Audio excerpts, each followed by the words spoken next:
Hey Tendo. Yes, This, Noah. this is an audio format, obviously, but Yeah. how do you like my new haircut? I got it like a week ago. Okay. I'm gonna have to say it's a little too short. Yeah, I'm. Uh, I That's like your funny. hair. I like your hair longer. Okay, just okay. You don't know at all what it looks like. I haven't sent you pictures or anything, but I you know have what's no funny is idea. the fact that as soon as I walked out of the place where I get it cut, I'm like, oh, she went a little too short this time. So I agree with you, Tendo. I agree with you See, 100%. see, I know what I'm talking about, Noah. Yeah, yeah, you do. I should just come to you for all my hair advice. You need to change. You need to change your icon because now your hair is different. I'm Mm. not gonna change my icon every time. No, that's excessive. I like my icon. It's not that some people don't change theirs like every week. Yeah, but I don't. So, I ha, kind of take wanna. that, internet. I could go bald just to make our icon look really ugly, so it looks like half of your head is shaved. Okay, but the thing about our icon isn't the fact that it's you. It's your character. You can make your character go bald. You That's mean? true. I can make my character look like what? Yeah, because technically my character doesn't look like me at all. Yeah, Yeah, I could just make my character bald. Be really ugly.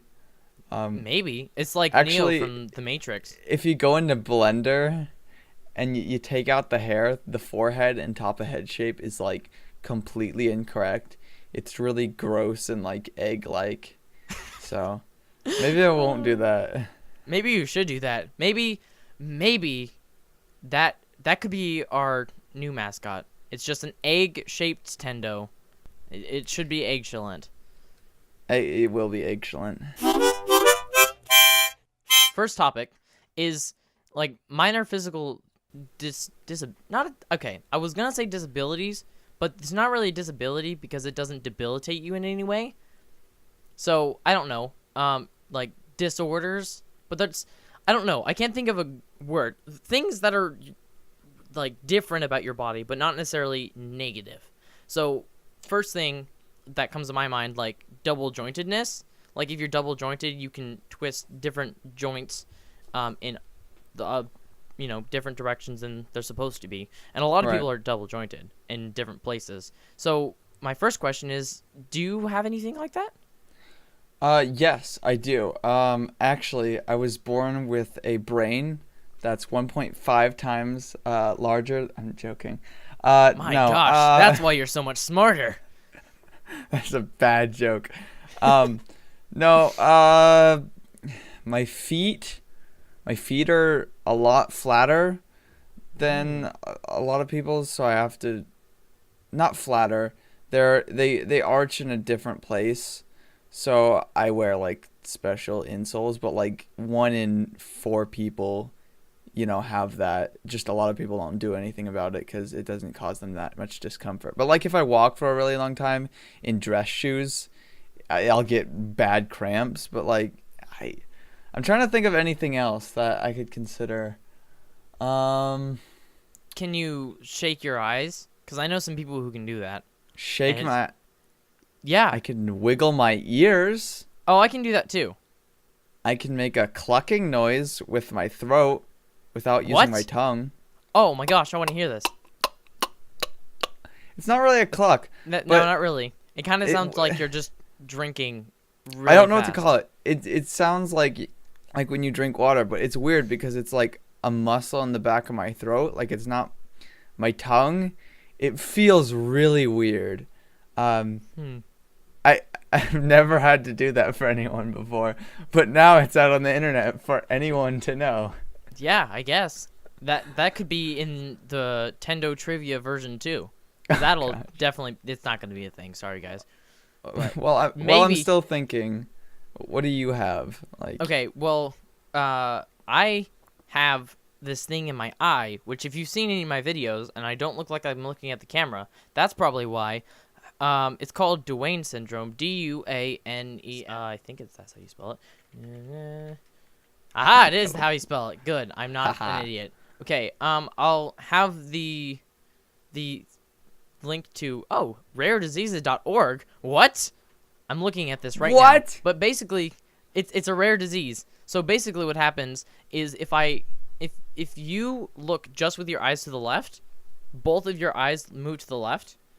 If you look both eyes to the right, both of them will move to the right. But basically what happens with mine is when I look to the right or the left, this happens. Here's a picture. Here's a really good picture of it. Okay. And so that happens to my eyes. I'll have a picture, this picture in the description. And it's very interesting because people like, they find it very entertaining and very interesting. Except this person seems to have it less severe than I do, because in the first picture, both eyes are looking to their right. However, mine, it's like in the very last picture, how one eye doesn't move at all when the other one moves. So... Oh, okay. So I'm looking to the right. My right eye stays completely straight, and my left eye looks to the right. So that's one thing that I have. And it's interesting because of this, I didn't realize this until like a few years back, like 4 years or something. I can't cross my eyes, like both my eyes toward my nose. I didn't know that was something that everybody could do. So I'd be... Really? Yeah. I was impressed by the people who could do it. And then one of my friends, he said, "Oh yeah, my dad can do it super well." And I was like, "Wow, that's awesome." But then I realized that a lot of people can do it. And so my sister tried testing it on me, and she said, "Okay, follow my finger." And then I was following it with my eyes, and then she went right into my nose, and my eyes couldn't go there. So, yeah. Strange. Uh-huh. It's pretty great. And I used to have glasses, but I've grown out of them since. I had them when I was 2, and then I lost them. Well, I didn't lose them. I didn't need them when I was 7. I just grew out of bad eyesight. So, now I have 20/20. Nice. My sister also has this eye thing, but she only has it in her left eye. I have it in both. Oh, okay. Mm-hmm. What were you going to say? No, I was going to say that pretty much most people I know that like I'm related to, most everyone, needs glasses or something for their eyes, but my vision isn't perfect, but it's not near enough to get glasses, which I'm very thankful for because, like most people, my eyes are very sensitive. I do not enjoy doing things with them. I want to keep them in my face and not touch them. You don't usually touch your eyes when you wear glasses. No, I mean like contacts, like having to go to the Yeah. optometrist. I almost said orthodontist. Yeah. That is for a yeah. different Go to the part orthodontist for your eyes to get checked. That's where I go. No, but like getting tested, like putting contacts in, like no. I've never tried contacts because back when I needed glasses, I just wore glasses because I like glasses, and more often than not, glasses make you look so much better. So I don't know. I always really liked glasses. I know some people that wear it for that, but like for me, it's a hassle, and I'm good at breaking things. So. Oh, funny story. When I was a young one, when I was a wee lad, like when I recently. Wee lad. Yeah, I used to have tantrums all the time, and so we had these glasses, and they're really expensive. Glasses can be really expensive, but whenever I like my first year or couple of years, whenever I got mad, I'd take off my glasses and I'd break them in half.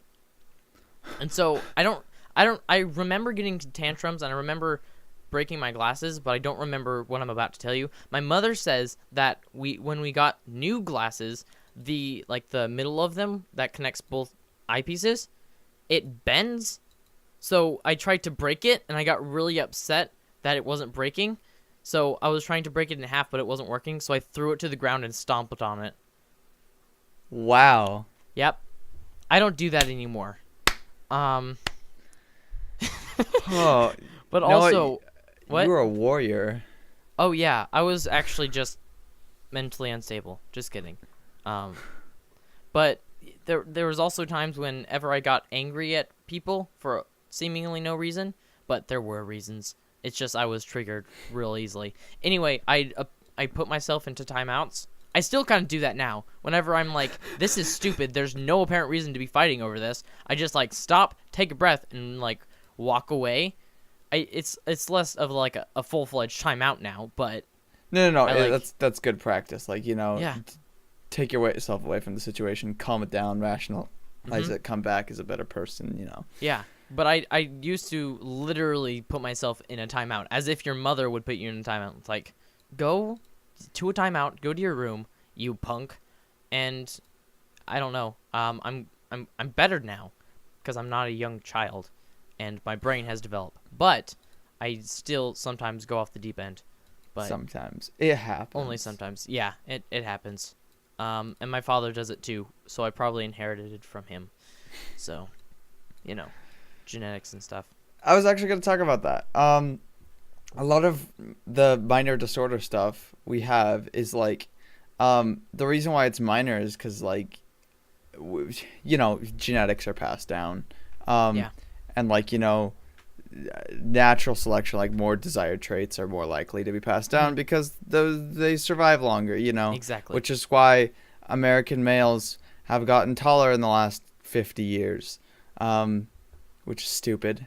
Well, actually, everyone has become taller in the last 50 years. That's true, but like specific, yeah, that's true, all of them. Mm-hmm. But I mean, like, it's more prevalent in. Yeah. I'm not a scientist. Anyway, Or are you? But the thing is, with that the reason 1.5 why times the normal size brain of yours, you could be a scientist. Okay, sorry. What were you gonna say? That's not my job. Minor physical disorders is like, if it doesn't affect you enough, then like it's almost like just random if it gets passed down.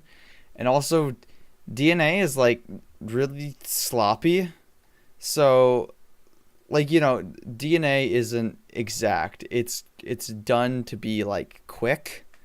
It's like the fastest way our bodies can copy information, which is why it's easy for it to like mutate and like develop these things that we don't want. But like, if you can still survive with them, they're just still gonna get passed down. They're still gonna continue, and more ones will develop. You know. Until we, you know, can design our own babies, and then everyone will assimilate into the superior being. Yeah, well, but that's that'll be one way to look yet. at it, I guess. I've seen a few videos about, like, Kurzgesagt. I don't ever know how to pronounce it. In a nutshell, it's a YouTube channel, and they've made a few videos on, like, genetics, and one of them was about like genetically modifying and creating humans. So like it has all the best traits. I'll link that video in the show notes description. Oh shoot, I'm being summoned. Oh man. I'll be right back. I have a laser pointer right here. Please do not shine into my eye. Pretty Stop nifty. shining it in my eye. Ouch. I'm not. Stop it. I'm shining it above your head. You're not that tall.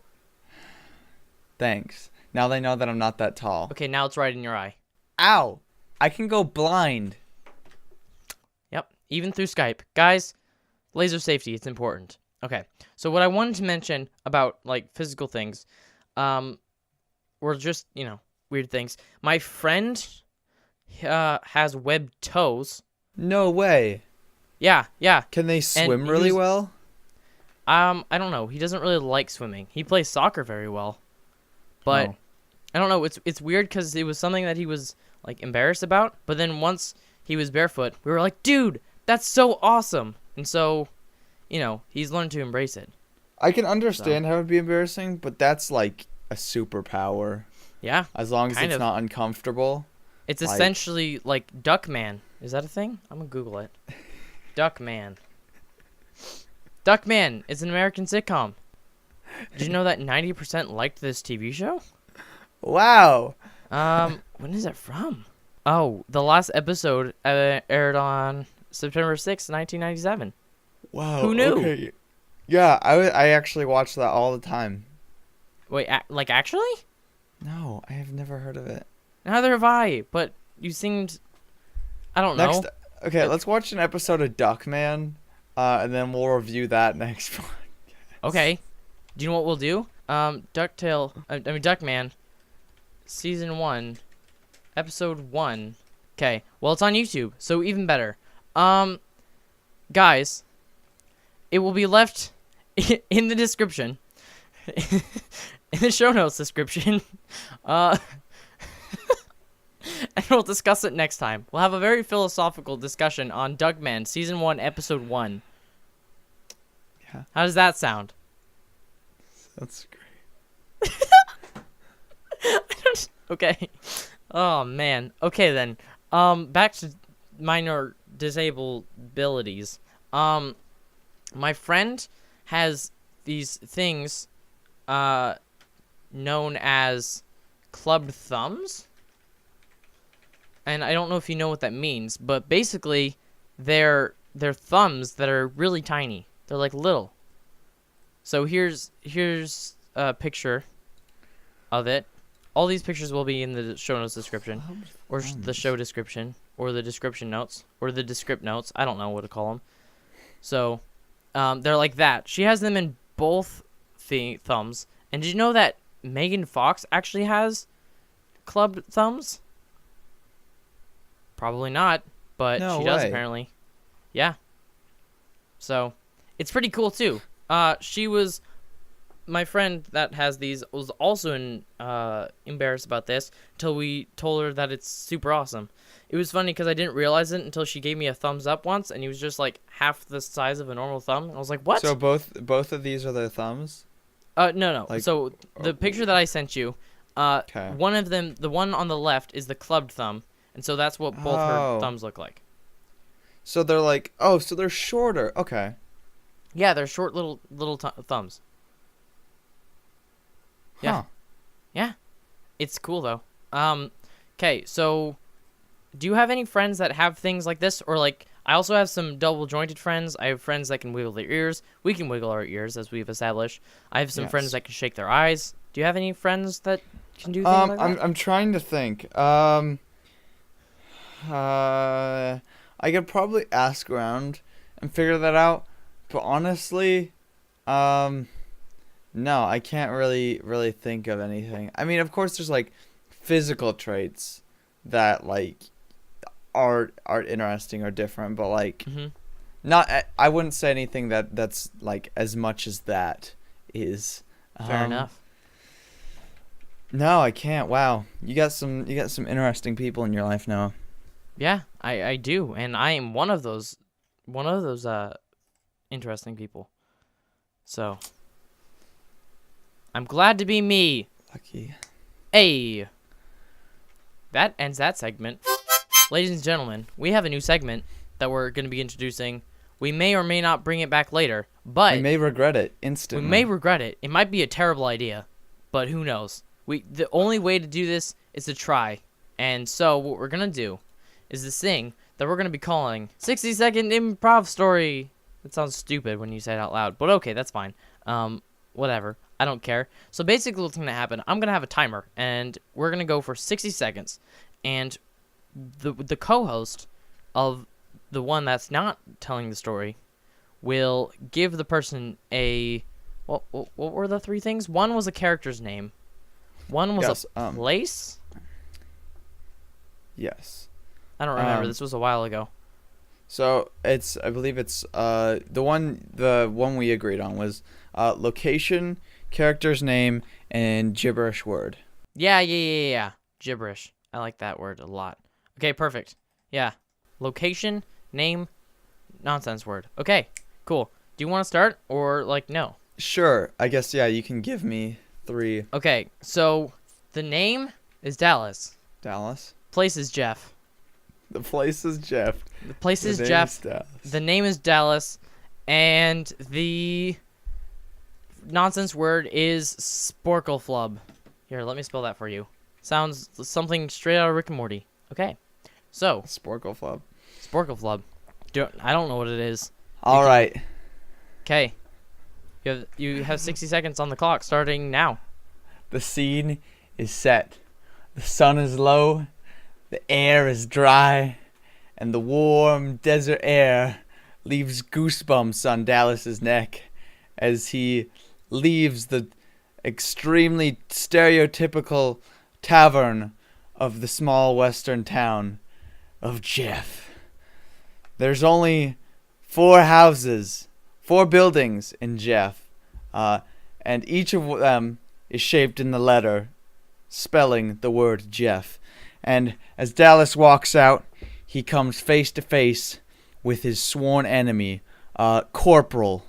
and they both draw their sporkle flubs, and they fire, and just a very small amount of green goo just comes out and just oozes down to the ground, and then one of them falls over and dies. But it's not Dallas. It's Corporal.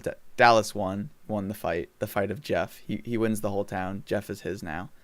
So. Okay, cool. That was like perfectly on time. Yeah. So neat, bro. You're pretty good at this whole, story thing. So now what I need from you is a name, a location, and a nonsensical word. Okay. The name is Wum Wum. Wum Wum, spelled like this? WUM. Yeah, just like that. Okay, Wum Wum, got it. The location is Atlantis. Oh, this is great. Atlantis, love it. Okay. I'm not gonna make it easy for you. I'm gonna give you locations you have to use. You can interpret that however you want, though. It doesn't have to be what you're thinking. Of course. And then the nonsense word is gonna be Kerscrupula. Kerscrupula. Kerscrupula. Is that how you spell it? Yeah, just like that. Kerscrupula. Wow, I'm so glad that I'm really good at this. Okay. Do you want to handle the countdown or no? Do you want me to do it? Yeah, you can. That way Okay. you know your time. Okay. It starts now. Somewhere in the mid-Atlantic Ocean, we meet our main character, Wum Wum. He is a half merman, half fish man, which are entirely different.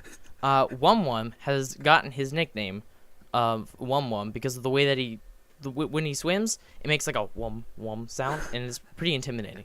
So, depending on the speed, it's wum wum wum wum, and sometimes it's wum wum. Okay, so he lives in Atlantis, in the Atlantic Ocean, because that's where all great I'm not gonna say. I was gonna say, but I'm not gonna say that. Great mermen live, and so basically, he has this crab friend named Kerscupula, and they scuffle about, and they go and they find a pirate ship and steal the gold, and then there's actually a pirate ghost there, and he ends up killing both of them. Oh no! That twist ending! Oh my gosh! That's the timer. There we go. You can't pull that on me, no. I'd grown attached to my two favorite characters, Wum Wum and Kerscupula. Isn't Kerscupula such a great crab name? I think it's a perfect crab name. It fits so well. It's a female crab. Oh no! That made it even worse that she got killed by a ghost pirate. Oh yeah, there was a ghost pirate. Yeah, there was a ghost pirate. Dang, just one though? I know just the story's one. over. A single ghost pirate killed both of them. Dang. I didn't know where I was going with that, and then I realized that I had 27 seconds, so I had to actually make a story out of there. I was investing too much time into these characters, and I was like, they need to do something. Like, I'd have all this set up, and now let's just make them do something. And then so I was thinking of the Little Mermaid, and you know how they go to like shipwrecks and find gold. I was like, no, I've not watched that film in years. What? But it's so good. It's so great. You should go watch it. Maybe we should discuss that instead of Duckman. No, Duckman. Duckman. It has to be Duckman. And I just double checked, and it's rated TV PG, so it won't be like horrible. It's not like TVMA, so it's something appropriate for the podcast. So that's good. That will be in the show notes description. You guys can watch that on YouTube. So I don't know. I think that was a very fun segment, and I think we definitely need to bring it back later. So that was okay, guys. A lot of fun. You listeners, tweet at us. Tweet both of us at Nomich _ and at Tendo with a name, a place, and a nonsense word with the hashtag. What hashtag? NS Improv Story. Okay. Sounds good to me. There we go. Perfect. Beautiful.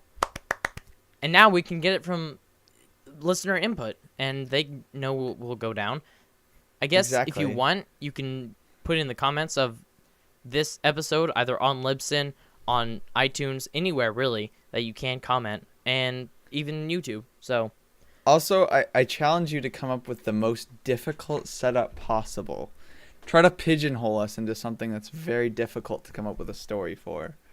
I know Yeah, technically we can do whatever we want, but you can make the name insinuate a certain character, and you can make the location something that exists somewhere, and you can make the nonsense word, you know. yeah, I guess it's nonsense no matter what. I guess never mind. yeah. You can't really make it hard. Yeah, not we really. can do whatever we want. Yeah, we can take the name Dallas, the place Jeff, and the word Sporkle Flub and turn it into a sci-fi western. We can take the name Wub Wub, the place Atlantis, and the name Kerscupula, that's what it was, right? Kerscupula, and turn it into a murder mystery. Exactly. A sea-based murder mystery, which is what happened after they got killed. That's a whole nother epilogue. That's the second part of this story. We can't go into that now, though. We don't have time. Actually, we probably would have time, but I don't know. I think that was fun. So That was a lot of fun. yeah, and if you guys enjoyed it, that's great because we're here to entertain you, and That's right. the person sitting next to you if they're Whether listening. we fail or not. Yeah. Yeah, or maybe they're just watching like just the audio waves go, or the That would be like kinda little cool. animation playing on YouTube. Yeah, Play this for your fish. People should play this for their fish. they're fish Their Like, fish, yes. to relax them or Yeah. something. Like if their fish are having trouble sleeping, just snap some headphones on them, and this will put them right to sleep. Wait, but what if it comes to the story of Wum and Kerscupula and they end up getting killed? Then it would just traumatize Oh them. no! Yeah. Actually, scratch that. My gosh, Tendo, you never think sorry. about the. I know. well-being. Okay. I think through the physical stuff, but like Yeah. I just forget about the emotions. I forget it. Yeah, it would be scarred for life, completely traumatized. Right. Well, speaking of that, Noah, we should talk about emotional trauma in our Yeah, next we should. bit. In criticism. Criticism. I think that criticism is a very important topic, and I felt like we had talked about it, but then I went through all the episodes and we didn't talk about it. So I think Strange. we briefly skimmed over it, but because we were talking about comments and we briefly discussed that. But I want to devote a set amount of time to this. So the thing about criticism is the fact that it's very good to learn how to take it and use it productively. Because most people take criticism that's genuine criticism and just think that the person is being rude and they're like just hating on your thing, even though that some people can give some very valuable points. So that's important. But what I want you to do is give examples of criticism that has been given to you and it's genuine criticism and not just hate.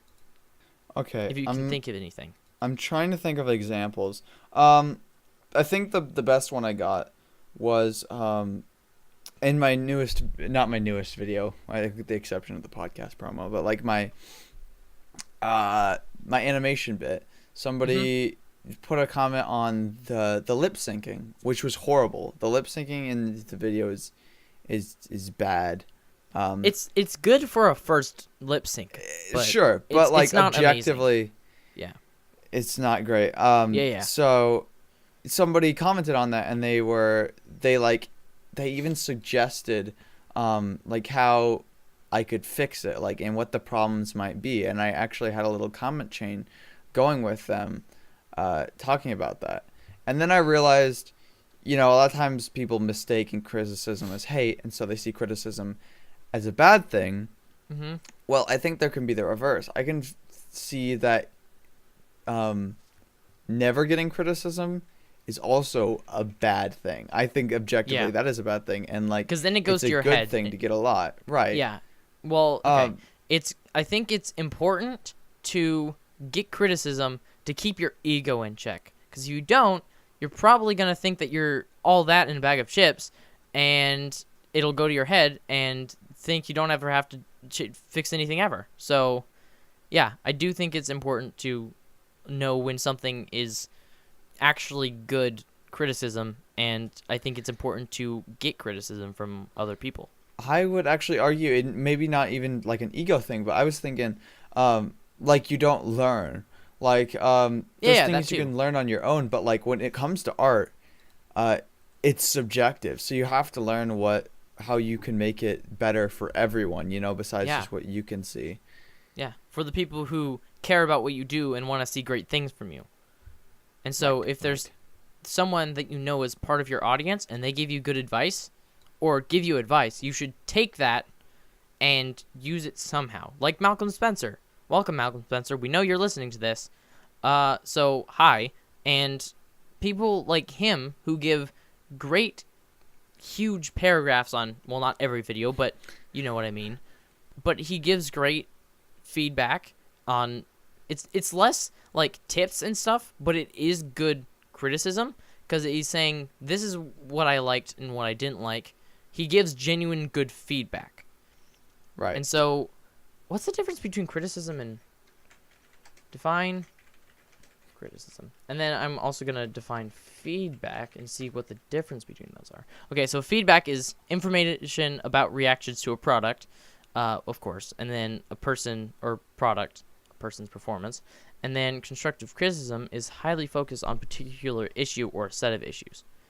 So, I don't know. It's essentially the same thing, but Well, okay. The other thing I'd like to make a comment about criticism is, I wouldn't also say that all criticism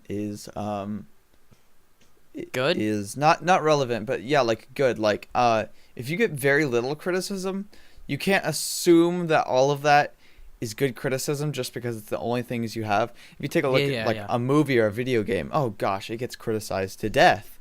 But a lot of those people are not qualified, or they're focusing on aspects that you might not care about when what you're making. Like if they're Yeah. going to criticize, well, I can't think of any good examples. The example that I was thinking was if someone is criticizing you or like saying that this video looks bad, but the information is still good, and they're just focusing on how it looks horrible and you'll never amount to anything, but you didn't really care about the visuals as much as you cared about the content. That's is that what you're saying? Because that's what I'm hearing you Yeah, I say. guess that's what I'm saying. I Okay. wouldn't say that's completely irrelevant. Obviously, you should probably up your quality if you can. Yeah, absolutely. But like, there's some things where like there's aspects that just don't matter. Like, Not matter to you you. shouldn't Yeah. care. Like, Mhm. if somebody criticized like my music choice in one of my 2OP SMP videos, like that, it's not really criticism. I don't learn anything from it. Yeah, maybe I picked the wrong royalty-free song for that short montage bit, but that doesn't help me make better videos. You know what I mean? Or Um, does it? It does if they told me why it was unfitting or bad. Yeah. Nobody's ever said that. Uh, But they're just like, I don't like it.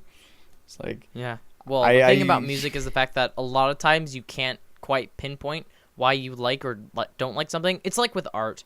Like if there's something that you don't like about art, then you can't always pinpoint it. But there's certain, not always. Okay. Not so always. There's times where I'm like, I don't like that because there's too much of a contrast in colors, or there's not enough contrast, or the color choices just suck. With music, it's too repetitive. It's too loud, too fast, too slow, But then there's things like there's a music video, Elastic Heart music video. It has Shia LaBeouf, and it's a Sia music video. I didn't like that music video. I don't know why. I just watched it and I didn't like it, and I don't know why. There's just something off about it. I would argue that a lot of it is like not knowing what to look for. Like, Yeah, that too. in art, things tip you off, like you don't enjoy it, but you can't explain why, so you feel like you're criticizing it for no reason. But if you talk to someone else who dislikes it, they might have a lot of experience in that area. Yeah. I would compare that with a movie like Suicide Squad. A lot of people didn't enjoy it, but they couldn't describe why. And then if you listen to why it's bad, like a rundown of why, then like, oh, okay, that makes sense. Yeah. Then again, you can also just decide before you watch something that you're not going to like it. But that's a Yeah. whole different subject. That's prejudice, and that isn't criticism. Yeah, okay. So, I just Googled the definition of criticism, and there's actually two. I thought that it was like the same thing, just used in different contexts, but there's two separate things. The first one is the expression of disapproval of someone or something based on perceived faults or mistakes. So that's just saying you suck, and then that's basically that's that type of criticism, or this was a bad thing. And then the second definition is the analysis and judgment of the merits and faults of literary or artistic work. Okay. So that is the kind of criticism that you want to take and use to your advantage. The first time that's just the expression of disapproval, that's bad. You need to learn. I think it's important to learn the differences between those two things, like each definition of criticism. Do you know what I mean? Yes, I feel like we kind of combine them because yeah, I suppose on one hand we're just talking about like the revision and like talking about the good and bads of one thing, but a lot of times criticism is defined as just something bad, like like saying something's bad, like objectively, like whether it is constructive or telling them why or not. So there's an analysis and there's a disapproval, and those are two sides to the same coin of criticism. And also for those who leave criticisms, I would suggest doing the second part where it's an analysis and saying this is bad because, not this is bad, period. So it's also, when giving criticism, it's important to find out why it's bad so you can inform the creator, because the thing is, when you spend a lot of time on something and you love it and you can't see it through this lens of objectivity, it's very important to give it to other people's eyes, because they'll see faults that you will never see, ever. Exactly. Yeah, so if it's an objective point of view, it's always good to get that second input. Right. Which is a lot of times is hard to take. Especially if you're asking someone who's close to you and you value their opinion a lot, you know? Yeah, definitely. If there's someone that you trust, that you think has a good stance and opinion and view on art or music or something, and you can trust them to give you an objective opinion, that's great to have. So, I don't know, if there's like a film that you're making, run it through them, not physically, because, that would probably be Please painful. Don't. But, Please don't. Show it to them, get what they think, and if they give you good constructive criticism, you know how to fix it. As you said, criticism can be very difficult to take sometimes, and so something that I wanted to ask you is, do you find it harder or easier to take the criticism when it's like typed out or written out to you, or if it's face to face? I like it better typed, because what happens is I'll have that initial response, which will usually be negative, and then I can stop, think about it some more, come back to it and dissect it, and then figure it out, like exactly what it is. In person, unless it's someone who I'm expecting a critique from and I already know like it's precedented by this is just a critique, I need to listen closely and I'm not going to take any offense to it. Like, unless it's like, say it like a director, who's directing me to do something, or a teacher or a coach or something like that, then like I probably won't take it well at first, and then later I might reflect on it and be like, wow, I reacted really poorly. I wish I would have listened better and actually heard what it was, instead of having that negative reaction right away. Yeah. I think I'm assuming it's for more than just me, but I also feel that way, that so my English teacher always underlines things in the essay that's wrong or a typo, or you should take this and put it up here, change some of the words and whatever. And so I can take that, and I love that. And then I had another teacher that was teaching me like career stuff, and she was a great teacher and she was very helpful. But sometimes she would write notes and whatever, and other times she was saying more of a direct critique, and then she was saying, I would suggest this, but it was always helpful. But the thing is, when she spoke it to me, it was more of a, I took it more personally, and I felt like I was being belittled for doing this thing wrong. However, I wasn't. She was just trying to help me. But that's also in the execution of the way that people do it. Right. But, but I think that having written or typed up criticism is much easier to handle because it's more of an objective thing of this is what you did wrong, this is how you can fix it, as opposed to you did this wrong and you're a terrible person for it. Well, that's never actually what's happened, but that's kind of how it feels. You read it in your mind. Yeah, sometimes. But to be fair, some teachers can be like that. Fortunately, I haven't had any, but I'm going to college next year, so hey, I don't know, maybe I'll have a professor that hates me. I doubt it, but who knows? Yeah. Who knows?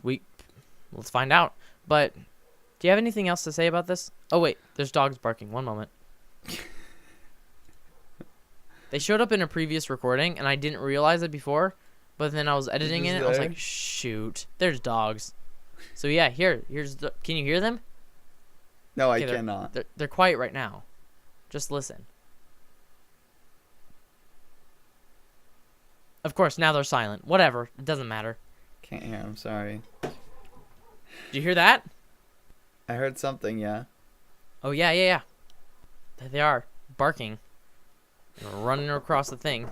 I live in the basement, and so now it. Okay, well, criticism. It's important to know how to differentiate between them and learn how to take it and use it constructively. Okay, that's right. Moving on to the next one. I really hope those dogs shut up. But moving on to this next.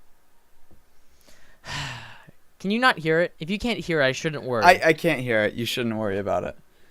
Okay, Pretend I'm just the scared that doggos don't exist. No, okay. Well, okay. So our next topic. Dang it! I'm really paranoid now. I keep hearing them. And do you want to introduce this next topic? Oh, yes. Okay. So this last topic is it's not really a topic. We are moving on to that one, right? Correct? Yeah, it's a discussion. Right, it's a discussion of the short story.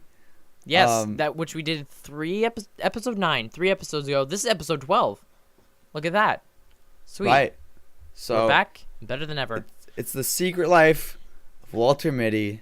Yes. If you didn't read it, you could pause the episode, you can go read it now. If not, you can listen to us jabber about different questions and discussion things about a story you've never heard of for the next X amount of time, which I don't suggest. Actually, honestly, it's like 4 pages. I would suggest reading it. It's not bad. Or even if you don't have the time, just stop the episode now, write it down on your to-do list, and later, if you want a good read it, and then reflect back on this episode. It's not that hard. Yeah, it's not that hard. But also, in the description, I have a PDF, and it has a bunch of different short stories. The PDF is like 29 pages long, I think. 29 pages, and it's only pages 1 through 5. And the first page is just half of saying, this is what you should look for when reading this, and keep your mind open and whatever, and look for these things. Which I didn't read. You didn't read that? I forgot to read that until I was finished with the story. Don't read it. It's good. I wanted you to skip that, so. Oh, okay, good. I did skip it until I'd finished the story. Yeah, good. Okay, cool. Okay, so we've done this a little bit differently than last time, because it's a much different story. And so what we did was throughout the page, I have some physical notes here. And so it's a 5-page story. So I went through and for every page and something from the text, I wrote a question for each page. I think you did 4 pages because it's technically only a 4-page story, right? Yeah. Yeah, okay. Well, that's totally fine. I just did 4. So, okay. So, Walter Mitty, first, what were your first impressions? Did you like the story? Yes, I liked the story. Knowing what kind of stories... Well, you were talking about how you like something that tries out a concept and it works. I think that this is a very unique, good story, and it, in some points, is very funny. So I think that this was a story that would really appeal to you. Do you agree with that? Yes, I would agree Okay. with that. Yeah, I was gonna say it doesn't rely on like some really flashy gimmick or twist at the end. It's just a fun idea to play around with, and I saw there's a film for it, which I had never heard of before. There are two Which films, one with Ben Stiller, which is newer, and then an older one goodness. with Danny Kaye. Ah, So okay. See, when I googled the story looking for it originally, it's all I got was the film, the newer one, because it's yeah. newer and there's a celebrity in it. Uh huh. Uh, it sounded like actually quite a good concept for a film, and because this kind of thing could really like drive a plot, I think, rather than a short story. Not that it's bad in this form, because if this went much longer, it could get boring and Yeah. repetitive, which is what the story is trying to not be about. Exactly. I mean, yeah, I enjoyed it. It didn't blow my socks off. It didn't. I don't think about life in a different way, but it was Yeah. certainly entertaining and original. Uh huh. I'm trying to think. When was it? The movie with Danny Kaye was made in like the '60s. So this, I don't, I don't. Okay, Secret Life of Walter Mitty, short story. When is it? When was it written? It was written in '39. Man, 1939, March 18th. That's Was when the ridiculous. story was written. Yeah, that's when it was published. Okay, because when I read it, I was picturing like 50s, 60s. But yeah, Yeah, I was wow. imagining Okay. 60s when I read it. I don't know why, but and also, maybe I can ask this as one of my questions, but uh what kind of car do you imagine him driving like in the beginning? Oh, like Like really stereotypical, like black. I don't even know what it is called. I just have an image in my head. I don't know cars. Um, I don't know what it's called. just try to Uh, describe what it looks like. um, Mr. Incredible's car. Oh, yeah. Yeah, I know what you're talking about. I know what you're talking about. I'll leave a image of that if you don't know what that looks like. I was imagining a car from the 50s, a red convertible from the 50s. I don't know why, but as soon as I started reading this, that's exactly where my mind went. But I don't know. I just thought that was something interesting because I was like, every single time I read the story, the car was always the same, and it doesn't ever mention the story. But I think that this we can just get into it, but I think this was a very oh wait actually first thing that I'd like to say is that this is one of the few stories that doesn't have a climax in the entire story, so that's Yeah. why you probably weren't super affected by it, and it didn't change your effect. Or actually, I don't know, the climax is Or usually the most intense best part of it, but this story doesn't. It's very casual you and could very say it chill. climaxed at the end, technically. Kind of. Yeah, I guess.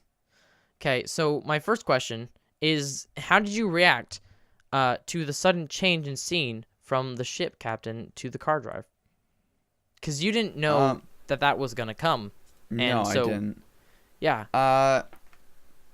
So when it happened, I thought that this was uh, I I didn't think it was a flashback. I thought that like he was swapping consciousness. Like this is Walter Mitty. Like for whatever reason he's flipping through different lives right now. mm-hmm, I don't know why I thought that, because when I read short stories, I assume some really weird twist that doesn't make any sense. And then once it was talking about how it was fading from his mind, I was like, oh, this is a memory, definitely. And then once it happened again, I was like, wait, what? Is this real or not? And then it swaps back, and I'm like, oh, okay, this is happening in his head. Um, mm-hmm. uh, it wasn't necessarily funny. Like, yeah, I know it's supposed to bring out irony, um, and whatnot. Rereading it, I could see in maybe a film or a visual representation, this could be very funny. But like at the pace that I read and the way that I read, it was like, um, okay, why? Yeah, yeah. Were you just kind of confused, I or was very confused. Yes, yeah, because I yeah, hadn't okay. read it. That's how I was when Before. I read it, because I didn't know what the story was about at all, and we started reading it in English or language arts rather, and so when that scene changed, I was like, what just happened? But I think that it was a very good change. But okay, you were saying something. But my question was, for me? this particular page, Yep. no, just like reflective. Doesn't even need to have an answer. Oh, okay. Was there's the pocketa Yes. of the cylinders, Mm-hmm. and I was after reading like through the second page, so I didn't write this as I was reading it. Mm-hmm. Are these is that brought in from the car?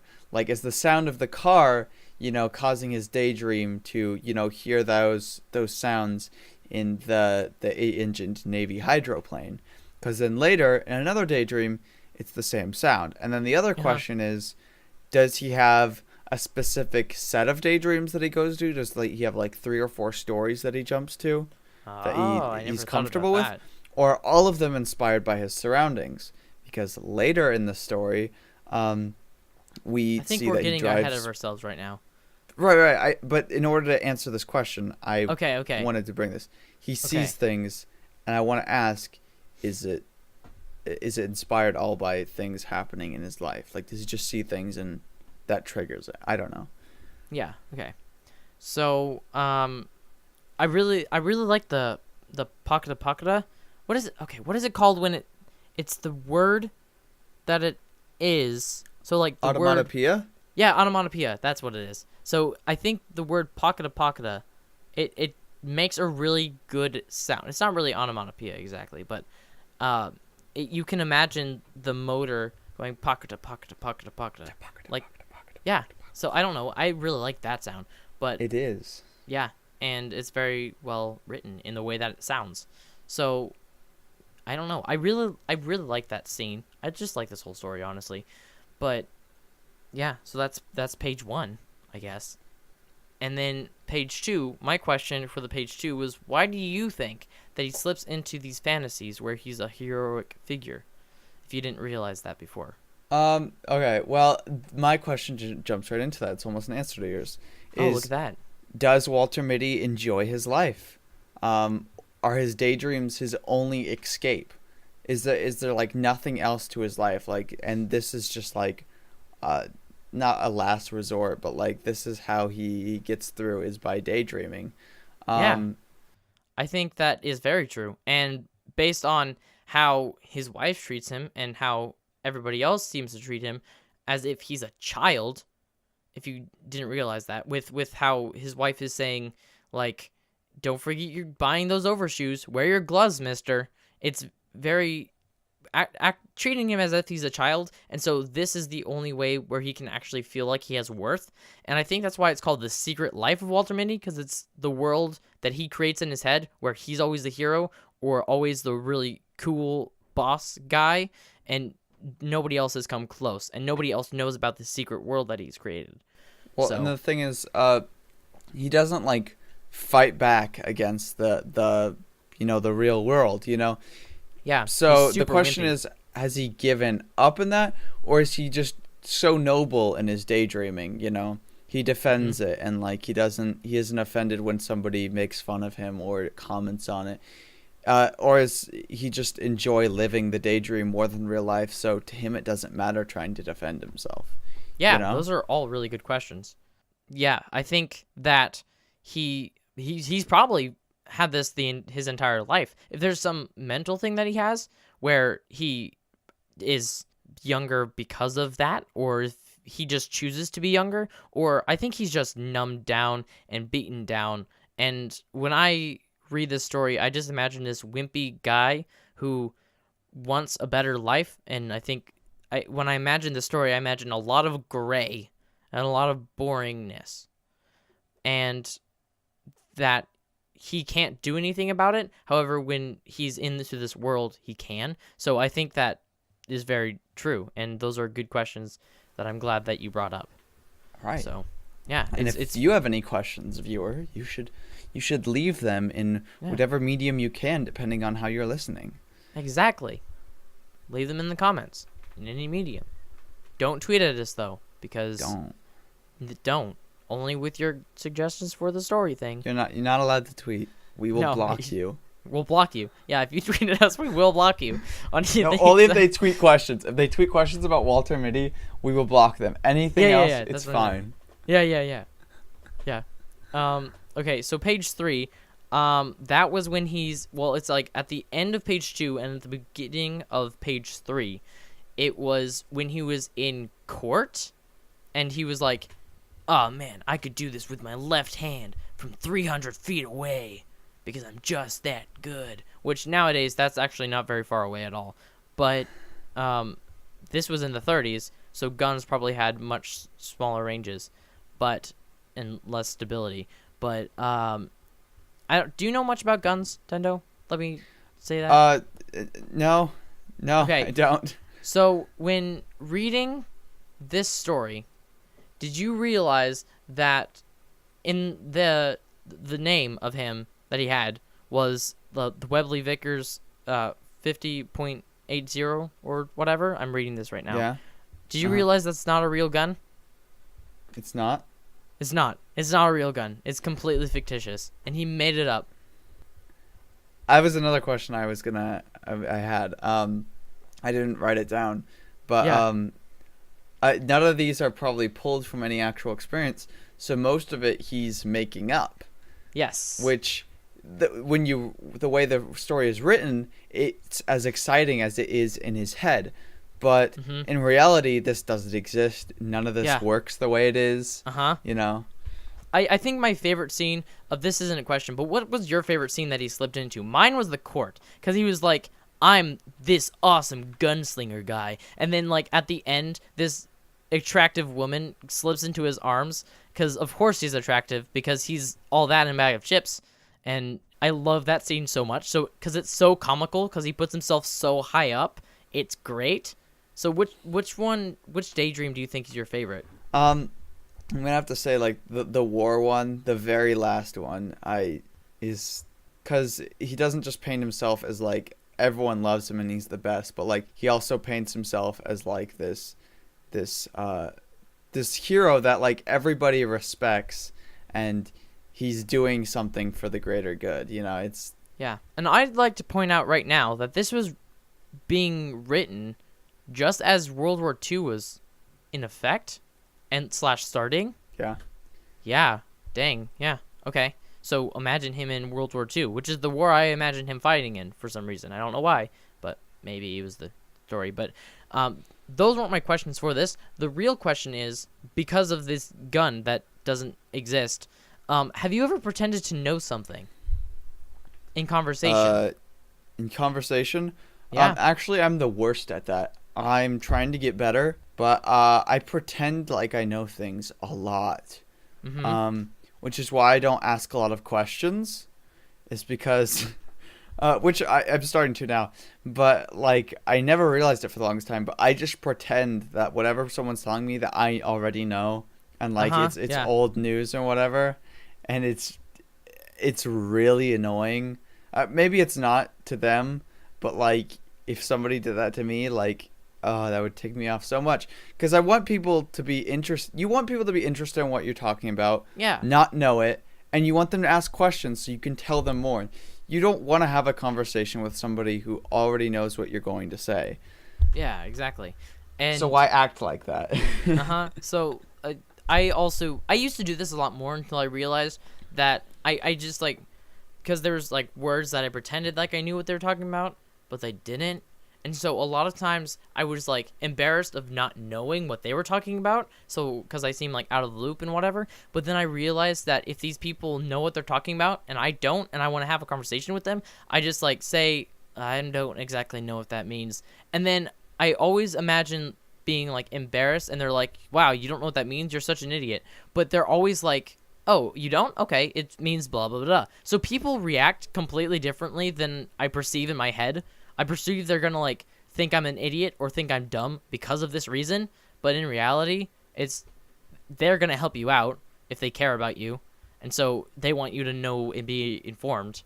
So I don't know. That's something that I recently discovered in the last, like, year and a half or so. That if you're having a conversation and you don't know what they're talking about, you either ask them, even on this podcast, there's, like, metaphors that you use. Or with the karma rule, I didn't know at all what you were talking about. So I was like, wait a second, what is this? So you know what I mean? Yeah. I know So exactly what you mean. Yeah.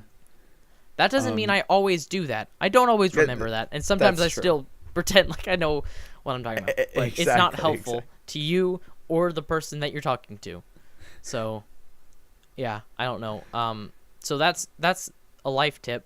Just Did we just turn Walter Mitty making up a gun into like a moral, like we turn that into a theme about the story, but you shouldn't pretend to know things. well, yeah. Well, actually, I wanted to discuss this on the podcast like a while ago, and then I was like, wait a second, this is perfect. I remember in Walter Mitty, he pretends to know something. So I don't know. I wanted to talk about this a while ago, and this is my way of weaving it in here. So Nice. there we go. Yeah. So do you have a question for page 3? I kind of already asked it. I think technically what the next thing I'm gonna ask is no, it's for the next question. I'll say. Okay. Yeah. So next page, you can ask your question. Okay. Is the daydreaming a large problem for Walter in like the real life? Like, does he get made fun of a lot because he's trying to remember Puppy Biscuit or whatever. Yeah. Which And then isn't he his says, daydreaming. Yeah, and then he says Puppy Biscuit, and then he remembers. And then somebody walking laughs at by him. like comments on that. Right. Yeah, And she like laughs and she says, "Oh, that guy said Puppy Biscuit." And I'm like, "Why? Why? I don't understand why that's funny and something that you would laugh at someone for." well, his wife is not very nice to him about it, but I assume that was just like his wife isn't a good person. But like, is this like a problem for him? And I think we discussed earlier, if it is, it doesn't seem like he wants to do anything about it because his daydreams are his only escape. Mm-hmm. Does he have friends? Because if That's it a very is good his question. only escape, does he have a hobby or people, you know? There's nothing to prove that he does or doesn't have friends. I know, but just like in a hypothetical situation, like if you were in his shoes. Yeah, I don't know. I don't know. But when I read the story, I always imagined that he has some mental thing because at the beginning and toward the end, his wife says that I really hope that you'd let Dr. Blank, I forgot his name, take a look at you. And so I was like, okay, so he's probably has something going on. And so I don't know if you picked up on that, but you probably did because your brain is 1.5 times as large as the average human. That's going to be an inside joke now. You know that, right? Oh, goodness, yeah. Yeah, you're welcome. So there it is. And so, yeah, I think, I don't know. I think, honestly, I don't think he has friends. Well, I could see him having friends and still feeling like this because his friends are just not that exciting to him or don't care about him that much or they don't do anything, you know? I feel like if he had friends, they'd be more like his wife and treat him inferior to them in the way that his wife does. I don't know if it's something because of his wife, because of their relationship, if their relationship's not good, if she's just a hurtful, I don't know. She seems to be controlling, and I don't know if it's because he's easily manipulated or if she's just really good. Right, it's not a good situation, nevertheless. But the question is whether it's him or it's her or it's both, and if other people are like that, you know? Yeah. Okay. And so the question that I had on page 4 is less of a question, more of a statement, because when I read this before, I've read this like 2 or 3 times. This was probably the 4th or 5th. I don't remember exactly. But I read it a few times analyzing. That's not the analyzing. But the transition between when he says Puppy Biscuit and he was in court was very smart. You probably didn't catch this because I just caught it. Because it says, "You miserable cur." And I didn't know what a cur was. And I don't know if that's a word I should be saying on the podcast because it probably isn't a swear word. But hey, what do I know? And so I Googled it. And the informal word is a contemptible person, which is someone who's like undesirable, despicable. Sorry, I lied. But it's a despicable person. However, the actual definition of a cur is an aggressive dog or one that is poor condition, especially a mongrel. Ah, so he was able to remember what he was supposed to find through his dream and having a conversation with himself. Yep. You miserable cur. And then he says, puppy biscuit. That's awesome. Super clever, and I didn't catch it the first time. I don't even know if my language arts teacher has caught it, but I don't know. I really like that and that transition. It's actually all the transitions are really good in this story, honestly. Yeah, that was it's pretty awesome. Yeah. I think that's one thing that I just absolutely love about this story. Okay, so moving on to the 5th and final page. It's very short. It's like half a page. And so basically it was about him sitting in this chair and his wife coming up and be like, how dare you being there? And then it shows even further how she treats him. And then the last paragraph, I really like it because there wasn't, like, all the other breaks had a paragraph break, a full-fledged paragraph break. However, this one just had an ellipsis and then it switched. How did you feel about that? How did you like the ending? I liked that because I was visualizing it changing, like, in the world. Like he put his shoulders and his heels together, and then it's like the same cigarette, and like the world has just changed since he put like his head down, and then now he's there, which is like really vivid, rather than having him speaking and then cut paragraph, because then you're picturing that like it's a scene cut, like, you know, when you're visualizing it, which I think is really cool. Yeah, I think that the best paragraph is the final paragraph, where he does this super amazing, seamless cut in between this, and it has an ellipsis and a period, so it's obviously, it transitions, but it's so much more seamless, because it's like, I don't know, I just really liked it. I thought he was very clever and very well done, and so you obviously like it. And so, do you have a question for the final page, or? Not really a question, but like, it's interesting to point out that Walter Mitty would rather die honorably than to live on a boring life. Yeah. Which says a lot about his character. I mean, you could assume that from the rest of the story, but it's not just like him wanting to be awesome. It's like, that's how bad his life is, you know? Yeah, that's how much how much disdain he has for this, and how boring he finds it. We discussed in my class when we analyzed this, the last paragraph where scenes changed, it says he put his shoulders back at the heels. He took one last drag on his cigarette and snapped it away, which is great visualization. Then, with that faint, fleeting smile playing about his lips, he faced the firing squad. And so, with that, the firing squad was a metaphor for his wife and the way that she speaks to him. Oh. So this is how he felt in that moment, feeling oppressed like that, and how he wants to just leave. So, I don't know. Wow. This is a very brilliant story, and you probably like it much more now than you did at the beginning. And you liked it at the beginning. That's why I think it's good to discuss things like this, because there's layers like an onion, like an ogre. What are you doing in my swamp? That was really bad. That was so bad. Again. Oh man, I have an idea for the next short story that we should read. It's a little bit longer, called The Scarlet Ibis, or Ibis. The what? Scarlet Ibis, or Ibis. Scarlet as in the color red, and ibis as in the bird. I-B-I-S. I thought you were going to say the Scarlet Letter, and I'm like, that is not a short story. That is... Nope, not the Scarlet Letter. But just discretion, for this story, it's fairly dark, and it's also very intense and deep. So, I don't know, do you want to do this? It's also a little bit longer. Yeah, let's do it. Let's do it. Okay. So the Scarlet Ibis, or Ibis, I don't know how to pronounce it. I think both are acceptable. Link in the description to that. It's about 10 or 12 pages. It's short. So, I don't know. It's a short story. It's a short story. Short.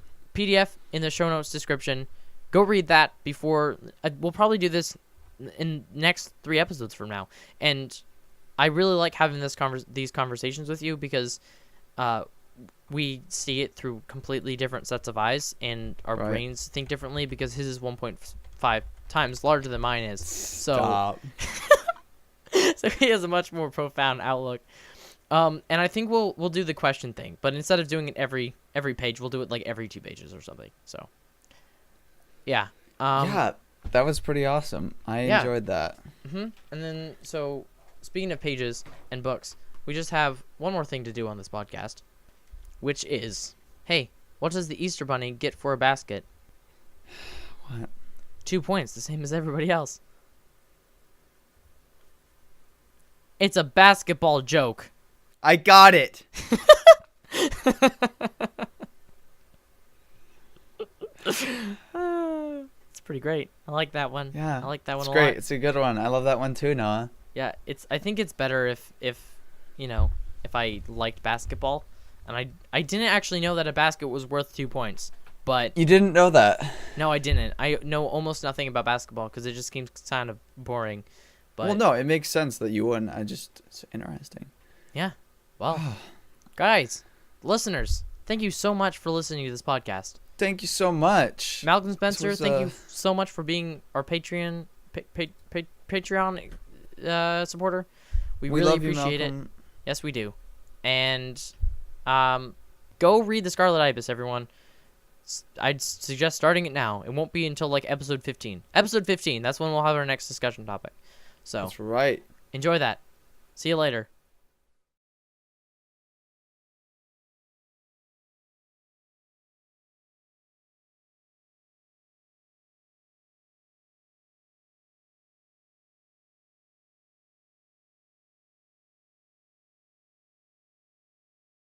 I feel like we need more inside jokes, though. I mean, like, specific to people, like things I can use to make fun of you, and things you can use to make fun of me, and things people can use in the comments to make fun of us.